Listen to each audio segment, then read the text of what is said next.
Hi, my name is Cheryl Yoder, and I'm a volunteer with AARP Nebraska. For the month of February, AARP has invited the curator of collections from the Hastings Museum to share 4 informational sessions with us on the topic of quilts. Depending on whom you ask, there are as few as 24 traditional quilt patterns up to over 400. No matter the pattern, one thing is certain. Each quilt illustrates the maker's ability to meld colors and prints together into a cohesive design. Along the way, they may incorporate pieces of a personal story or memory that makes the quilt more meaningful to them or the person for whom they're making it. In this 4-part series, Teresa Kreutzer-Hodson shares the beauty and history of some of the fantastic quilts held in the Hastings Museum's permanent collection. Today is our 4th and final part of the series, and it will shift away from pieced quilts to look at appliqued quilts. Teresa will end out this series by sharing tips on how you can care for your own quilts and keep them preserved for the next generation. Remember, you can still view this 4-part series on quilts from our AARP Nebraska Facebook page as a recorded video. If you are watching this segment, please post a comment, like, or share our AARP Nebraska Facebook page so that your friends can watch and learn too. Now, let's get started by meeting Teresa Kreutzer-Hodson from the Hastings Museum. Welcome, Teresa. Thank you again for joining us today. This is our 4th segment in our quilt presentation. I want to thank AARP for partnering with us to make this possible. We appreciate all of the support and ability to share with you out in the community some of these quilts that we don't always get to share because they are either fragile or quite large, or we just don't have the space to do it. I've mentioned it before, but we have about 80 quilts in our permanent collection. So what I have been showing through this series has been just a portion of what we have available for people to see. So let's get started on applique quilts today.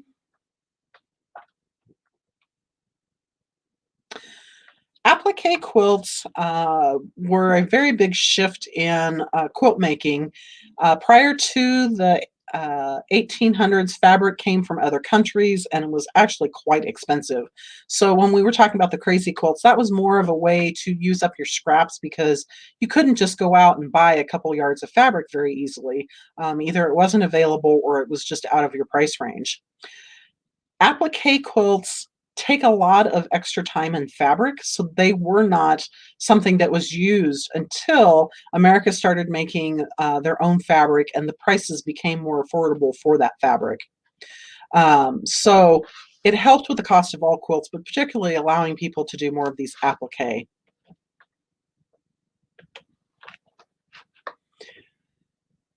This quilt here is a very stunning red and white quilt. It's not a true 4-block style because there is that partial block at the top, but it is similar to that 4-block style where you have the same pattern repeated in 4 big blocks. It is a single motif, and this particular pattern is called the double heart or the double arrowhead. Margaret Rose Ann Anderson of Grant, Missouri made this particular quilt for her daughter Clara in 1874. It was handed down through 3 generations of family until it was finally donated to the Hastings Museum in 1970. When Sandy Fox did her survey of our quilts, she noted that this pattern was derived from a technique of paper cutting called the shear and schnitt. That's a very hard word because it's German, although you'd think I should know how to say that, but I don't. Anyway, it basically translates to scissor cut. Basically what they would do is fold the paper to make a very symmetric design like this, and that's why it looks so even in those hearts because they probably did that scissor cut method.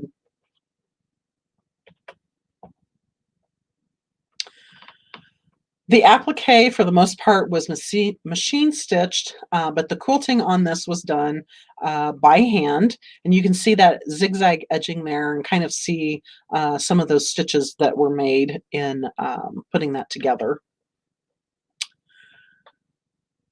The quilting pattern that you see, you can kind of see it in the center of the big block, and then I got a little closer for you on the right side. But that quilting method or quilting design is known as feathers in a circle, and you do see that on quite a few quilts. It's one of those that gets used even today quite often. You can see that there are a few other patterns in the quilting, but that's the predominant one that was used on this one.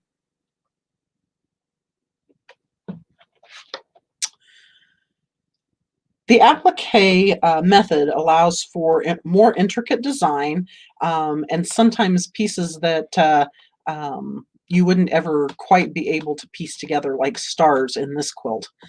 This is called the Zodiac quilt, and this quilt has 12 blocks made of cotton with the applique of the zodiac signs and then embroidery with information around the edges of those signs. The embroidery around there is the characteristics of that zodiac sign. That's what those words say. And then the maker of this quilt also included the zodiac sign and name around the edging as well. This particular quilt is a kit, or very likely a kit. It was sold online at an auction a few years ago, and it looked just exactly like the one that we have in our collection, which makes me think that it was a kit. The colors and everything of the fabric were almost exactly the same. And according to the auction site, this was something that was sold through a women's magazine. So you would send away to purchase this kit.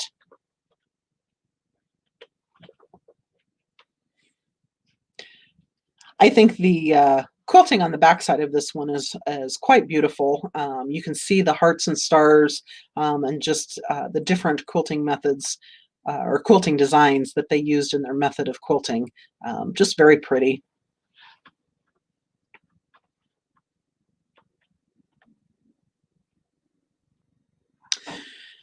This is a floral applique quilt that was made by the parishioners of the St. Paul Lutheran Church in Glenville, Nebraska. And it is one of 4 that we have here. All 4 of these were made in the 1930s and 40s. This particular one also happens to be a signature quilt that we talked about a little bit in our past presentation.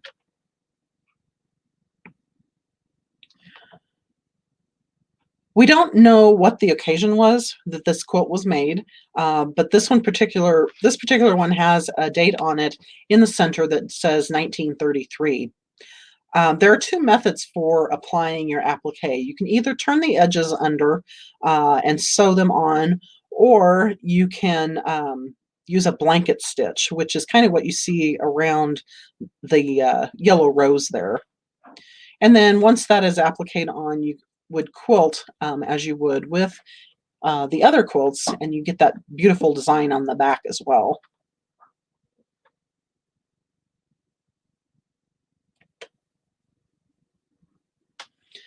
This next one is also a flower motif, and this is another one that was a very popular pattern. You see quilts with this pattern in a lot of different places, the sunflower applique. Again, many of the applique quilts used nature. A lot of flowers were appliqued onto these quilts.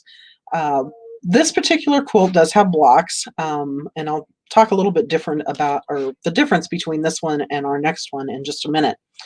Like I said, this one is a pretty popular one. One that we have, and I did not include in the collection, that is also very popular is our design of the Sunbonnet Sioux. Those were both sold far and wide and used to make these applique quilts for a long time. Again, you can see some of that fine stitching that was done to quilt this and to apply it to the top of the quilt. Each one of these flowers, like I said, is within a its own block that was pieced together to make up the entire quilt. I do like how they outlined the flowers on this and how it shows up on the back. My mother always says sometimes the back of quilts are much prettier than the fronts, and sometimes I agree with her.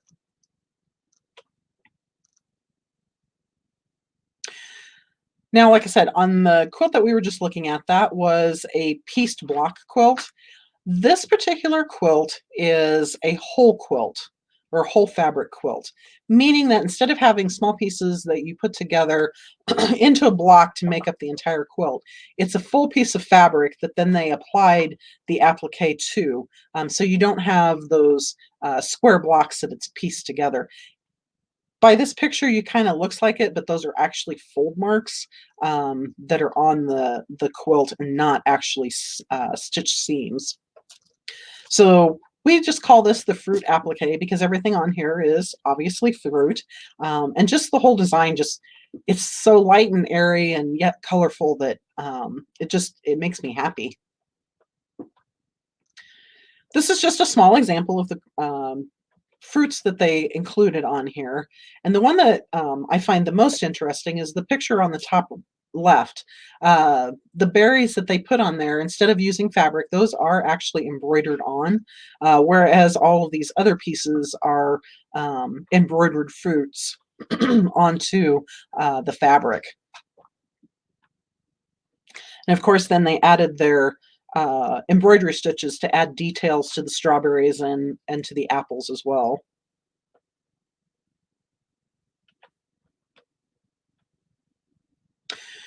This is another one that was probably sold as a kit or a common pattern, the water lily applique. Again, it's another one that I was able to find on another auction, same colors and same design. So probably, like I said, sold definitely as a pattern in a wide array of venues, but also possibly a kit.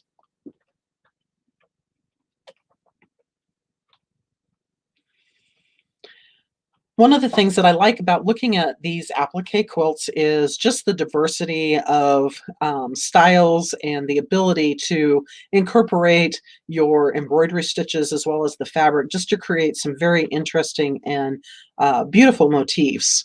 Really, the possibilities with applique are endless because you can do just about anything that you can cut out.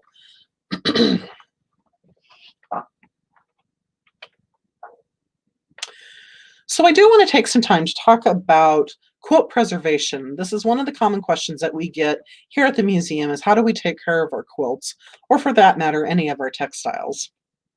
So I kind of talked about this when we were talking about crazy quilts. Sometimes there's just inherent deterioration that is going to come from the fabric itself. If you have weighted silk, it just naturally deteriorates and kind of leaves you that thready look.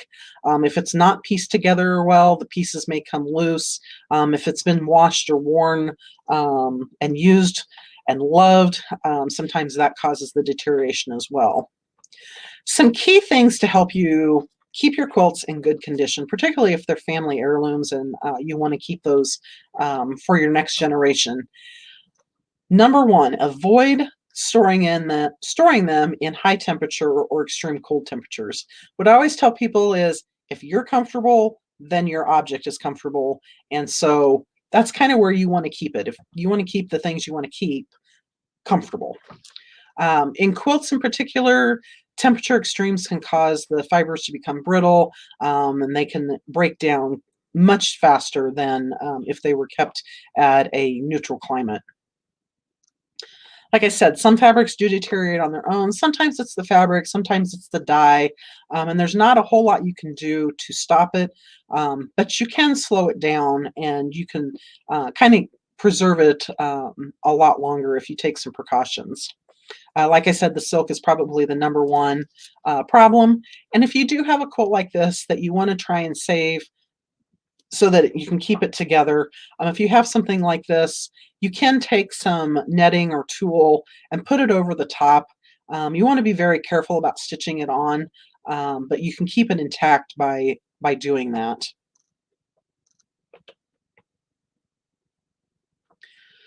Another thing that you want to do is keep your quilt out of the light, either from windows or from fluorescent light in particular.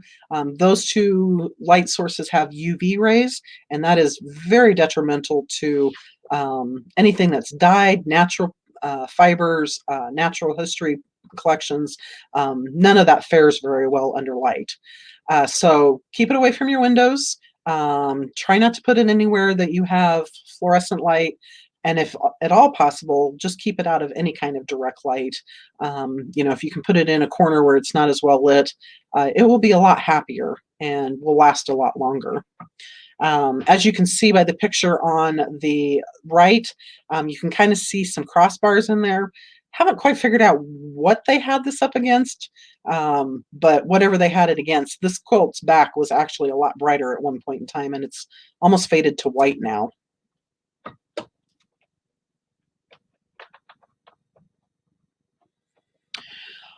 Some quilts can be damaged by water stains or some other kind of moisture stains. You want to keep your quilt as dry as possible. Sometimes you can also get some of the discoloration that you see around these spots just by the aging of the fabric itself. Cotton especially will kind of do that kind of browning as it deteriorates. So you don't want to clean this. It'll actually make it worse. The best thing for your quilt is just to leave it be. Don't try and wash it. If you absolutely feel that you must wash it, don't put it in your washing machine. It's better to hand wash and use Orvis soap, which is actually a shampoo for horses, and you can get at any of your local farm supply stores. But you don't want to use a wash machine or any other types of soaps. And like I said, if at all possible, just don't wash it at all. If you feel like it's dirty, you can vacuum, but don't just stick your vacuum onto it. You want to put some cheesecloth over the end of your vacuum, and don't stick it down directly on the quilt, but kind of brush with a soft bristle, natural bristle brush into the vacuum to get some of that soiling off. Like I said, don't store your quilts in places that you don't like, which means don't store them in damp areas like your basement. You can not only get some of these water spots, you can get mold and mildew, and you're more likely to get insect damage from this. Insects love to eat this fiber, particularly cotton, and so you can get your moth holes and things like that. Crickets are another little pests that love basements and also love to eat this type of stuff. Past repairs can also be kind of damaging. This particular quilt that we have, the binding is coming off, and so they put another binding over the top. If you feel you must do that, just be very careful how you stitch it on. You don't want to make the stitches so tight that you cause more damage. And if at all possible, just try and stabilize it by minimizing the pressure and use that you give to that quilt. This is another quilt that we have that you can kind of see the dark staining kind of to the top and right of this quilt. Pretty sure that this is probably acidic damage from wood. You do not want to store your quilts in a cedar chest, even though that's where everybody likes to store them. Yes, that'll keep the pests out, but it will actually do more detriment to the fibers than good. For one thing, you get the dark discoloration. Sometimes you will even get the ingrained wood print of whatever you've stored it on that fabric. It also makes the fabric weak. So the lignin in the wood deteriorates the fabric and makes it brittle, so you end up with rips and tears. So do not store it anywhere in direct contact with any kind of wood. Another thing that damages it, and that we all do, we fold things up. The folds can actually cause damage too. Every time you fold a fabric and put a sharp crease in it, you're causing stress to the fibers and possibly looking to get some kind of a rip when those fibers just can't take that bending anymore. So you don't want to fold it if at all possible. If you want to fold it and you want to store it, you want to do it where your creases are padded out. So you don't want to do a sharp crease. And you might want to consider rolling it on a very large tube as well. If you are going to fold your quilt, the first thing you want to do is put down some acid-free tissue between the layers, like you see here. This will help keep the quilt from transferring dye as well as acid from one piece to the next. And so that paper kind of just acts as that barrier. It also kind of gives you a guide to folding your quilt. So you want to take some of the acid-free tissue once you've put that lining in and crumple up the pieces and put them where you're going to create that fold. That will hold the fabric a little bit looser so you're not compressing that crease. And then you would fold over your top piece. You would line the next piece that you're going to fold over in the same manner, put some of that crumpled up paper in there, and then fold it over. And then when you get to folding it the other direction, you do this. It's the same idea. You're going to put that crumpled up paper in there just to keep that from getting that sharp crease so that you're not making those fibers bend beyond their abilities. Once you have it all folded up and nice and neat, you can either store it in an acid-free box like we see here, and I have resources at the end of this for these supplies. Or I tell people, if you don't want to go to the expense, because these boxes can be quite expensive, you can store it in a clean, unused pillowcase that doesn't have any dye to it, or wrap it in unbleached muslin, and then you can store it, under your bed or in your closet or someplace. You do want to put something else over the top because that will help with the dust. You can take that thing off and wash it and not damage your quilt. Another thing, if you have a large collection, and this is what we have on our quilt collection, we have pictures on the outside of our boxes so we know what quilt is in that box, and that kind of helps us from having to rifle through our boxes if there's more than one quilt in it. If you want to hang and display your quilt, there's two methods to do that. You can take some of that unbleached muslin that I was talking about and make a display sleeve, or you can take the soft side of of Velcro, and you want to loosely sew it onto your quilt across the top. If you use the sleeve and a dowel method, you want to make the sleeve big enough to go around the dowel, but you don't want to sew it completely flat onto the quilt. You want to make it so it's kind of like a box. And I tried to get that to kind of stand up, and I'm sorry it didn't quite do as well, but you can kind of see on the right side where there's a little bit of a crease there. This is actually in kind of a box, and so it will go around the dowel without putting stress on that quilt backing. You can use electrical conduit. You can use wood. Again, you're going to get that contact acid transfer, but you do not absolutely want to use PVC. PVC bends, and it will kind of put a dip in your quilt, which can cause other issues, plus it does off gas as well. If you use the Velcro method, again, like I said, you sew the soft side onto the quilt, and then you can attach the loop side, the harder, rough side, onto of a wood piece or onto your wall itself to hang that up.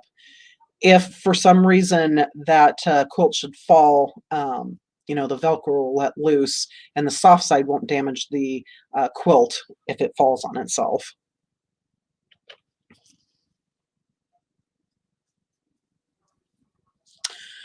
So here are some resources for you for some of these products.